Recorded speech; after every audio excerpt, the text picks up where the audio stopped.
Deuteronomy chapter 3. Next we turned and went up along the road toward Bashan, and Og king of Bashan with his whole army marched out to meet us in battle at Edrei.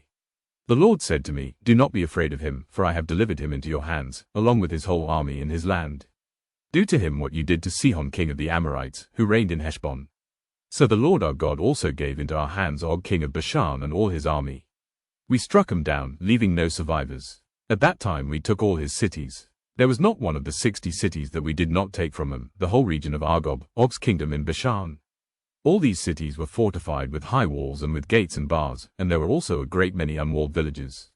We completely destroyed them, as we had done with Sihon king of Heshbon, destroying every city, men, women and children. But all the livestock and the plunder from their cities we carried off for ourselves. So at that time we took from these two kings of the Amorites the territory east of the Jordan, from the Arnon gorge as far as Mount Hermon. Hermon is called Sirion by the Sidonians, the Amorites call it Senir. We took all the towns on the plateau, and all Gilead, and all Bashan as far as Seleka and Edrei, towns of Og's kingdom in Bashan. Og king of Bashan was the last of the Rephates. His bed was decorated with iron and was more than 9 cubits long and 4 cubits wide. It is still in Rabbah of the Ammonites. Of the land that we took over at that time, I gave the Reubenites and the Gadites the territory north of Aroer by the Arnon gorge, including half the hill country of Gilead, together with its towns. The rest of Gilead and also all of Bashan, the kingdom of Og, I gave to the half-tribe of Manasseh. The whole region of Argob in Bashan used to be known as a land of the Rephates. Jair, a descendant of Manasseh, took the whole region of Argob as far as the border of the Geshurites and the Marcathites. It was named after him, so that to this day Bashan is called Havoth Jair. And I gave Gilead to Machir. But to the Reubenites and the Gadites I gave the territory extending from Gilead down to the Arnon gorge, the middle of the gorge being the border, and out to the Jabbok river, which is the border of the Ammonites.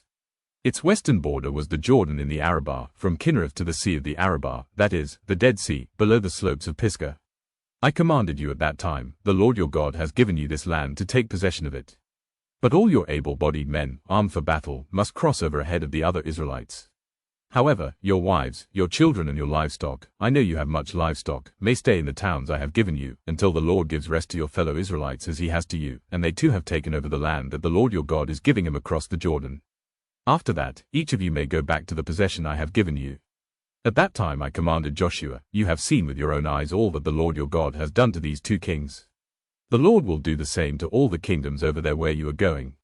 Do not be afraid of them, the Lord your God himself will fight for you." At that time I pleaded with the Lord, "Sovereign Lord, you have begun to show to your servant your greatness and your strong hand. For what God is there in heaven or on earth who can do the deeds and mighty works you do?